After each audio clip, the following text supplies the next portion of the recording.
Assalamualaikum warahmatullahi wabarakatuh. Saat kita berjalan-jalan di sekitar rumah, banyak sekali kita jumpai kata. Apalagi kalau kita ke sawah, kita akan sangat mudah menjumpai kata, baik yang masih kecil ataupun yang sudah dewasa.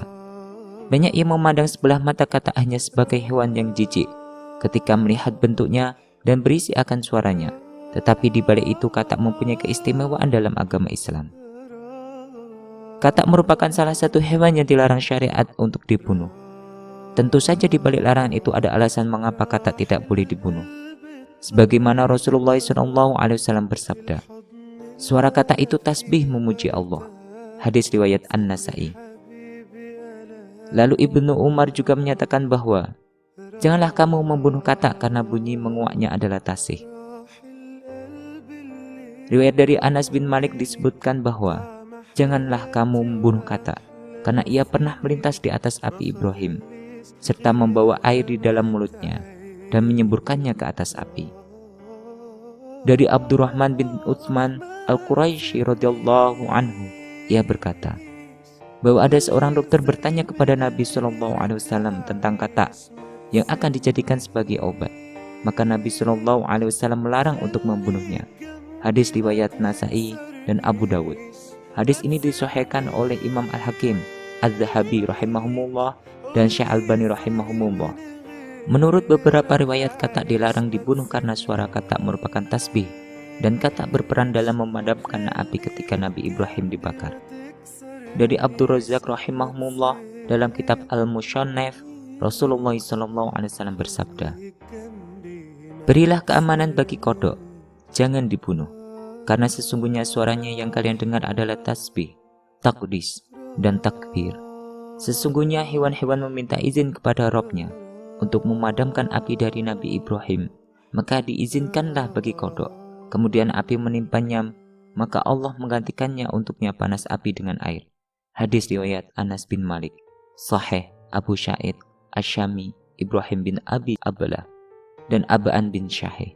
Dari Al-Baihaqi dalam kitab As-Sunan Al-Kubra, Abdullah bin Amr berkata, janganlah kalian membunuh kata karena sesungguhnya suaranya adalah tasbih. Dan janganlah kalian membunuh kelelawar karena sesungguhnya ketika Baitul Maqdis hancur, ia berdoa, wahai Tuhanku, berilah aku kekuasaan terhadap lautan, agar aku bisa menenggelamkan mereka. Hadis riwayat Baihaqi.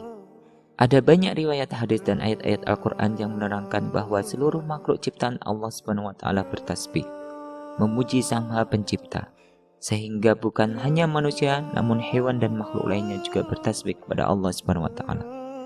Bertasbih berarti mensucikan zat Allah yang maha agung dari segala bentuk kekurangan dan persekutuan. Pada karya Al-Baihaqi dari Anas radhiyallahu anhu, di dalam kitab Sub'ab Al-Iman, Nabi Daud menyangka tidak ada pujian kepada Allah yang lebih baik daripada pujiannya. Lalu Allah menurunkan malaikat untuk menurunkan mihrabnya di kanan dan kiri, yang ada sebuah kolam.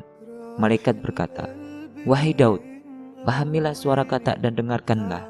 Kata pun bersuara, maha suci engkau Allah, dan dengan memujimu sepanjang habisnya ilmumu.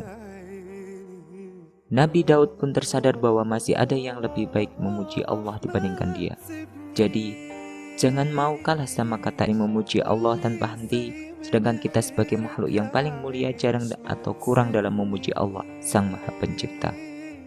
Sufyan Ats-Tsauri berkata, tidak ada sesuatu yang lebih banyak bertasbih kepada Allah daripada kata. Dalam Al-Kamil dari Ikrimah, dari Abdullah bin Abbas, beliau berkata, konon kata menjatuhkan diri ke nyala api karena takut kepada Allah. Lalu Allah memberinya pahala berupa dinginnya air dan menjadikannya suaranya sebagai bunyi tasbih. Dalam kitab Az-Zahir karya Abdullah Al-Qurtubi, diceritakan bahwa Nabi Daud berkata, sungguh aku akan bertasbih kepada Allah dengan bacaan tasbih yang tidak diucapkan oleh satupun makhluk Allah. Seekor katak memanggilnya dari saluran air di rumahnya. Wahai Daud, engkau berbangga di hadapan Allah dengan tasbihmu. Sesungguhnya selama 70 tahun, lidahku tidak pernah kering dari zikir kepada Allah. Dan sesungguhnya selama 10 malam aku tidak menginginkan makan dan minum, karena sibuk dengan 2 kalimah. Nabi Daud bertanya, kalimah apa itu?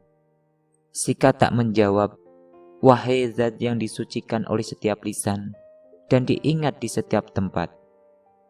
Nabi Daud berkata dalam hati, seandainya aku bisa mengucapkan yang lebih daripada ini. Wallahu a'lam.